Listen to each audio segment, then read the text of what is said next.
You ask Tiger to solve. This deals with linear equations with one unknown. The final result is x equals 26/5. Let's solve it step by step. Group all constants on the right side of the equation. Subtract 64 from both sides. Simplify the arithmetic.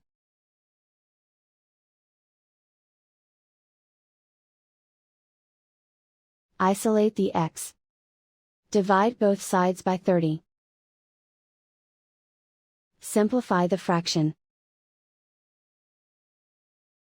Find the greatest common factor of the numerator and denominator. Factor out and cancel the greatest common factor.